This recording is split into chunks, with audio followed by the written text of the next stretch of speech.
வெளி காதில் சின்னதாக ஒரு பிம்பிள் வரலாம், ஸ்கின் ரேஷஸ் வரலாம், காது குத்தி இருக்கலாம், அது செப்டிக்காக இருக்கலாம். இதெல்லாம் ஒரு காரணம். காதுக்கும் இயர் ட்ரம்முக்கும் நடுவில் ஒரு கெனால் போகும். அது ஒரு வளைவாக எஸ் ஷேப்பில் இருக்கும். இந்த இருக்கிறதுல அழுக்க அடைச்சிருக்கலாம். அந்த அழுக்க கண்டிப்பாக பட்ஸு போட்டு உள்ளே தள்ளக்கூடாது. உள்ளே தள்ளினா அது மறுபடியும் செப்டிக்காக இன்ஃபெக்ஷன் ஆகலாம்.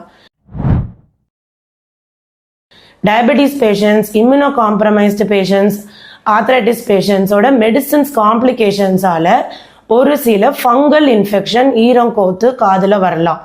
ஸோ அப்போது நீங்கள் பட்ஸு போட்டால் ஃபர்தராக ட்ராமா ஆகும். So this should be avoided. Ear drum அதில் பர்ஃபரேஷன் ஆனாலோ இல்லை காதுக்குள்ளே மிடில் இயர்னு ஒரு ஸ்ட்ரக்சர் இருக்குது, அதில் செப்டிக் ஆனாலோ இயர் பெயின் வரும். இயர் யூஸ்டிஷியன் டியூப் பிளாக் ஆகலாம் when we go for a flight travel. Tirupati or negative high pressure travel பண்ணும்போது, ஊட்டி அந்த மாதிரி போகும்போது யூஸ்டிஷியன் டியூப் ப்ரெஷர் ஈக்குவலைஸ் பண்ணுறச்சே ear tube will get blocked. அப்போது பலூன் மாதிரி இயர் ட்ரம் ஸ்வெல் ஆகும். இந்த ஸ்வெல்லிங் இருந்தாலும் இயர் பெயின் வரும். இப்போ என்ன ஹோம் ரெமெடி பண்ணலாம்? அந்த மாதிரி ஸ்வெல்லிங்க்கு நான் ட்ராவலில் இருக்கேன், நான் இப்போ எங்கே ENT டாக்டர் தேடலான்னா, இம்மீடியட்டாக ஹேண்ட் ரப் பண்ணி வார்ம்த் க்ரியேட் பண்ணிட்டு காது கிட்ட வச்சுட்டு ஏதோ ஒரு பேராசிட்டமால் ஒன்று போட்டுக்கலாம். That's all. அண்ட் கண்டினியூவஸ்லி ஒரு பபிள் கம் சூ பண்ணாலே ப்ரெஷர் ஈக்குவேட் ஆகிடும். உங்களுக்கு பெயின் இமீடியட்லி ரிலீவ் ஆகிடும். நியரஸ்ட் ஹாஸ்பிட்டலுக்கு இமீடியட்டாக போகணும். ஆனால் பட்ஸ் எடுத்து போடுறேன், ட்ராப்ஸ் போடுறேன், தேங்காய் எண்ணெய் போடுறேங்கிறது மட்டும் பண்ணக்கூடாது.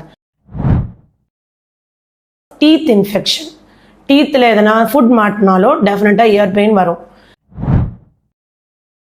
காதில் பக்கத்தில் டிஎம் ஜாயிண்ட்னு ஒன்று இருக்குது. அந்த ஜாயிண்ட்டில் நம்ம நைட் ஃபுல்லாக ரொம்ப ஸ்ட்ரெஸ்ஸில் பல்லு கடிச்சிக்கிட்டே தூங்கினா கண்டிப்பாக இயர் பெயினாக ப்ரெசென்ட் பண்ணுவாங்க அடுத்த நாள் மார்னிங். சைனஸ் இன்ஃபெக்ஷன் இருந்தால் இயர் பெயின் வரும்.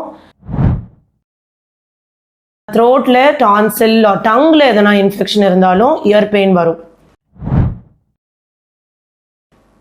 ஸ்பைன் ரிலேட்டட் இஷ்யூஸ், இப்போ ரொம்ப நிறைய லேப்டாப் பார்க்குறோம், போஸ்டர்ஸ் ராங்காக இருக்குது, ஒரு 24 hours ராங் போஸ்டரில் வச்சுருக்கோம், லாங் ட்ராவல் போகிறோம், தெரியாமல் உட்காந்து தூங்கிட்டோம், C2 C3 நர்வ் கம்ப்ரெஷன் ஆனாலும் இயர் பெயின் வரும். ஸோ எல்லா இயர் பெயினுக்கும் கார்லிக் வைக்கிறது அண்ட் தென் ஆயில் போடுறது, சாலிவேக்ஸ் போடுறத ப்ளீஸ் அவாய்ட் பண்ணணும். நெக்ஸ்ட் காமன் திங் பீப்புள் இப்போ பண்ணுறது வந்து ஸ்விம்மிங் போகிறது. ஸ்விம்மிங் போகும்போது chlorine water can enter into the ear. அது ரியாக்ஷன்ஸ் காஸ் பண்ணி ஸ்விம்மர்ஸ் இயர் வரலாம்.